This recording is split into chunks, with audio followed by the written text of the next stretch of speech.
because it was begun and developed and concluded with the sole intention to glorify Krishna's pure devotee. And in the process, we learned how to appreciate and serve one another, the servants of the servants.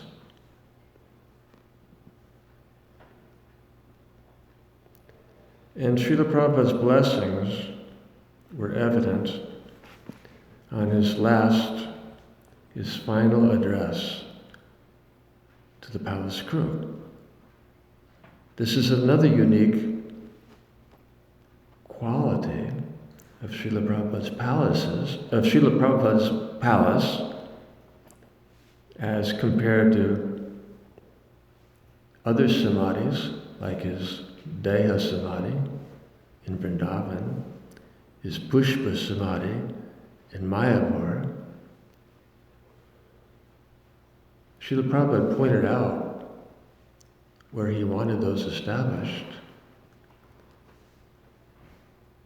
He visited his palace on different occasions, gave us specific directions how he wanted it to be completed. And of those instructions, deeply cherished by the devotees, was his guidance on how the palace would be illuminated from within.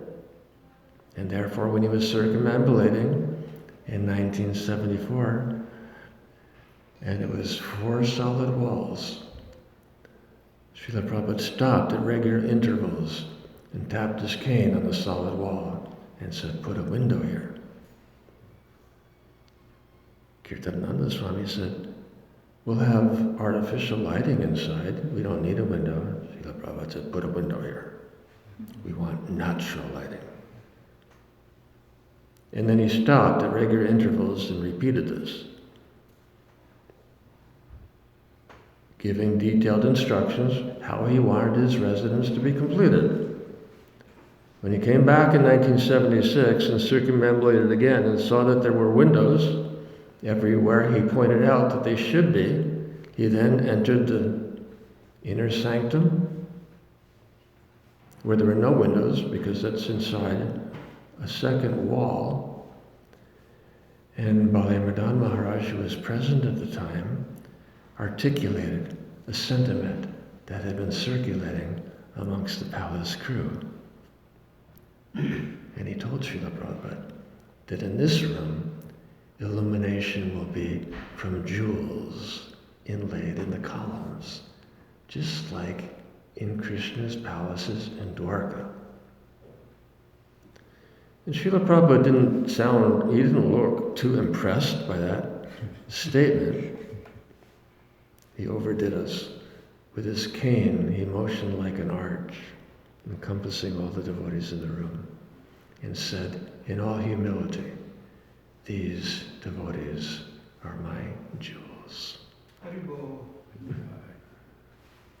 And for an instant, he granted us entrance into the vision of a Mahabhagavat. And then as he was leaving, he said something most interesting. Usually Srila Prabhupada would end a lecture or a visit with his traditional, "Thank you very much." He said something different as he was addressing the palace crew for the very last time. Continue working like this. Now he's emphasizing here cooperation. Continue working like this, and Krishna will protect you. And as we come together over the decades and share with one another how Krishna has indeed protected us, we appreciate the potency and the blessings of Guru and Sadhu.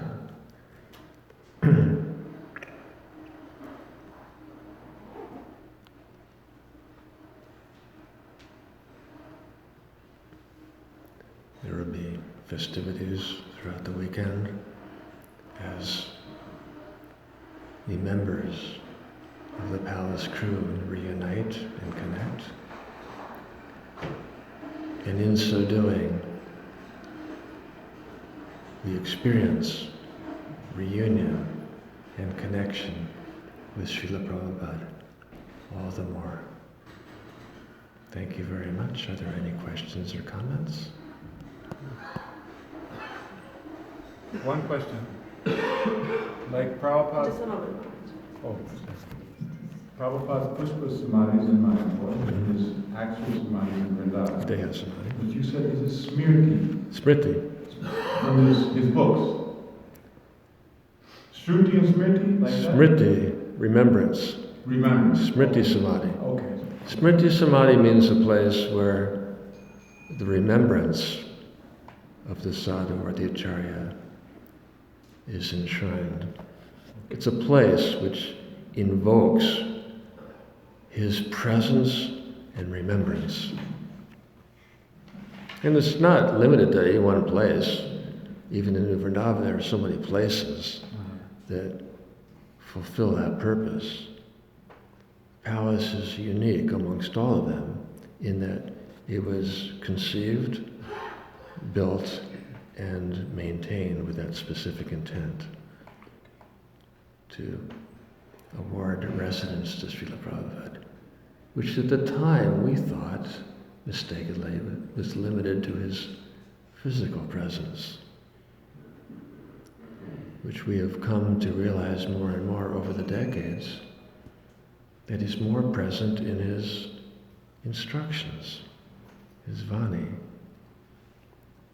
He reasons ill who tells that Vaishnavas die when they're living still and sound. Their Vani, their instructions and inspiration. Vaishnavas die to live. And their life means spreading the holy name around. Bhakti Vinu.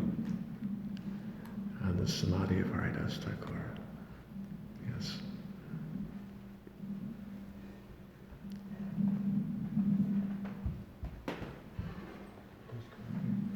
Thank you so much, Maharaj, for highlighting the significance of Prabhupada's Smriti Samadhi, the palace.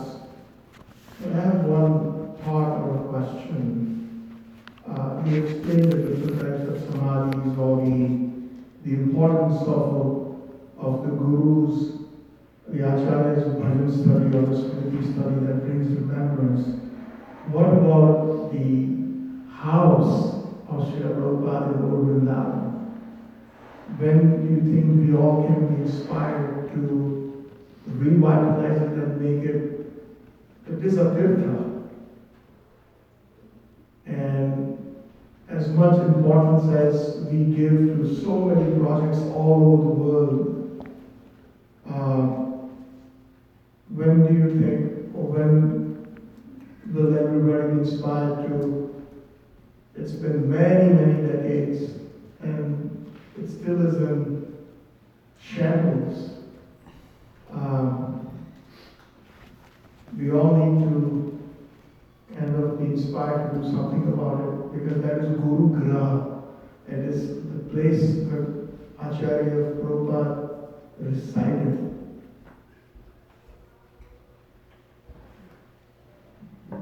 This weekend would be a good opportunity to rekindle that enthusiasm, because, as you said, Old Vrindavan, it's the place where it all began.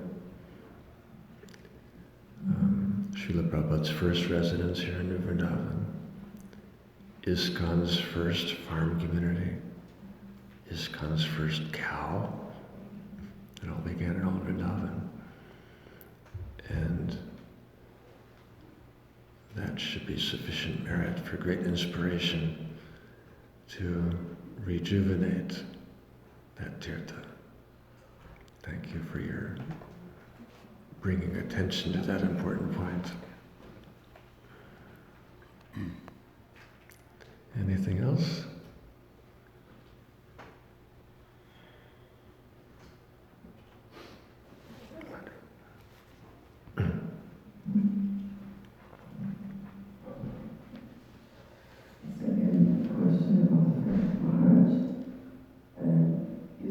About faith?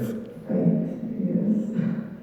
And you said something that, this thing that I don't remember the beginning, that our progress depends on our faith and the body's grace. And it seems to me, based on our talks, that there's like the inner aspect of faith, but also, as you said, the faith needs to be manifested externally, which is still more elaborate. What was the second part of your question? The faith needs to be manifested. I would like elaboration on the inner, the faith is an inner conviction, but also that's not enough. It needs to manifest in our life, as you were saying. Or as goes on in the eternal debate amongst theologians, is it a matter of grace only, or works only, or a combination of faith and works, which means that faith demonstrated. Faith does not mean an idle sentiment. That's simply an idea. The actual experience requires putting it into action. You can build a bridge across a ravine and say, I have faith in my bridge. Well, will you walk over it? No. Then what is the substance of your faith? It's hollow. It's infertile.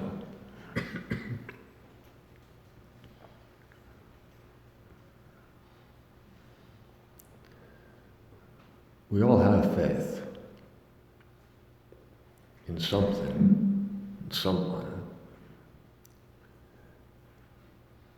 And the inherent nature of the soul is to have faith and love for Krishna.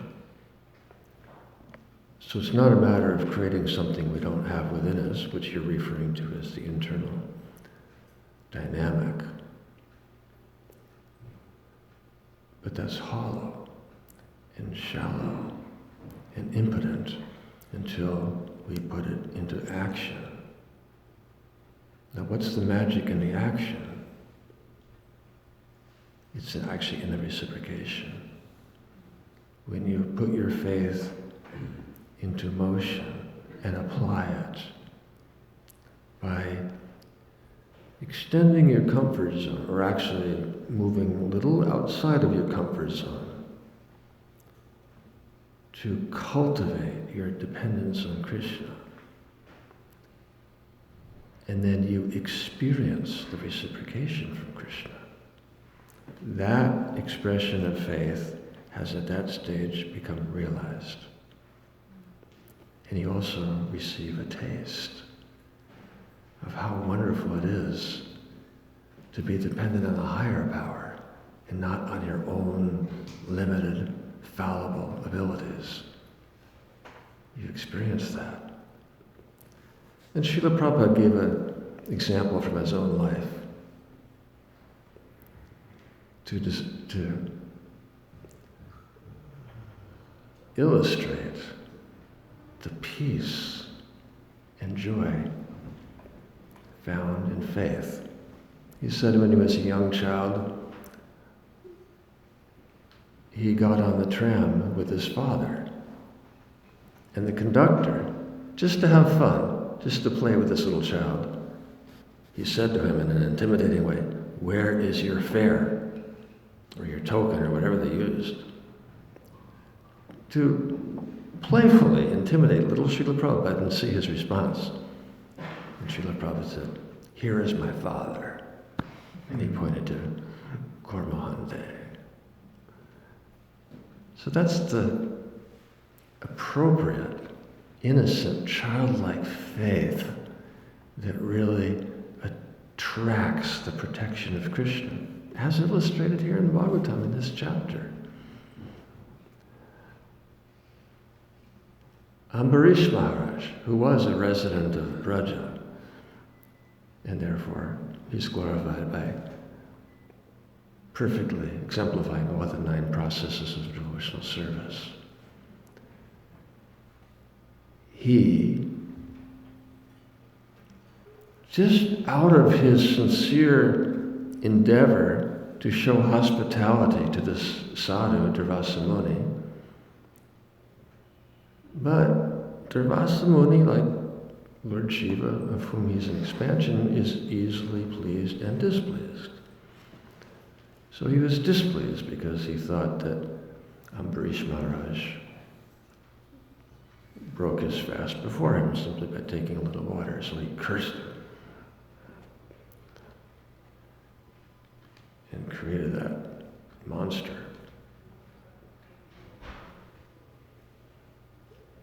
Ambarish Maharaj is a simple sadhu. He has no means of protecting himself. He just remembered Krishna, and that was his protection. So, what is faith? The conviction of all we hope for, the assurance of things yet unseen. Apply it, whatever you have,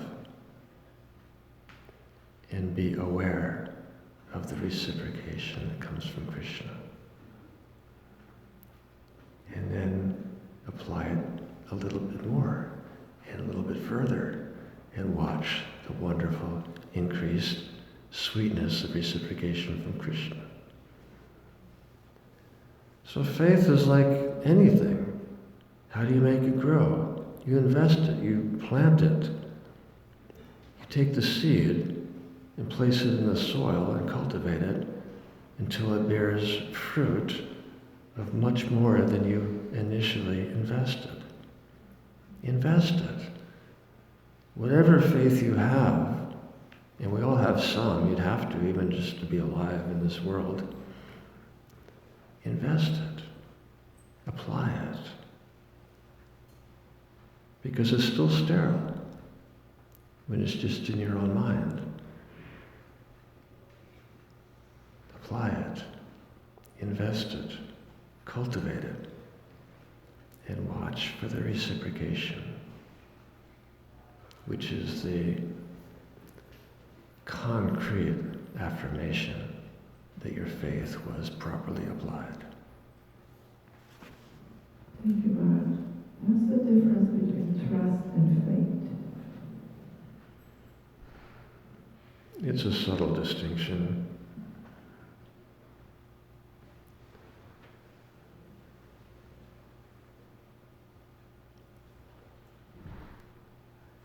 Faith is trust applied in spiritual principles.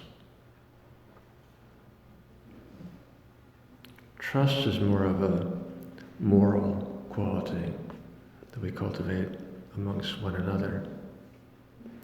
What is the most crucial element in a marital relationship? The wife needs to trust her husband, and he needs to be trustworthy. And in mortal relationships, this trust is the most important quality. Subtle distinction, but trust, faith, and placed in something sublime is categorized as faith, is called faith. So wouldn't trust be the internal part of the faith? What's that? Wouldn't trust be the internal part of the faith? Yes, but if you examine the words and the life of Krishna, it becomes apparent that you can't really trust him. But you must have implicit faith.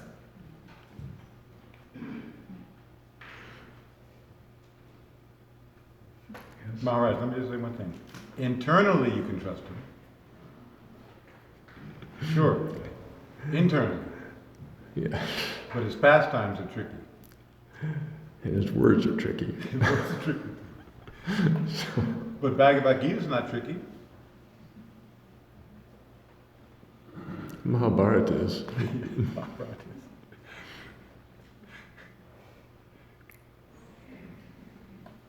Faith is implicit trust in something sublime, which takes it a step above the moral virtues of this world, in which trust is most essential. When it rises above the relationships of this world, is placed in something sublime, then it is categorized as faith. Yes. So, so when having faith, and you were saying about then Krishna reciprocates, but isn't our faith to be unconditional, even if he doesn't reciprocate? He always does, but I mean, it's like our intention is just to have trust and faith and service unconditionally, no matter what. Is that? The goal is unconditional faith and love. That's a high standard that is achieved by investing whatever we have.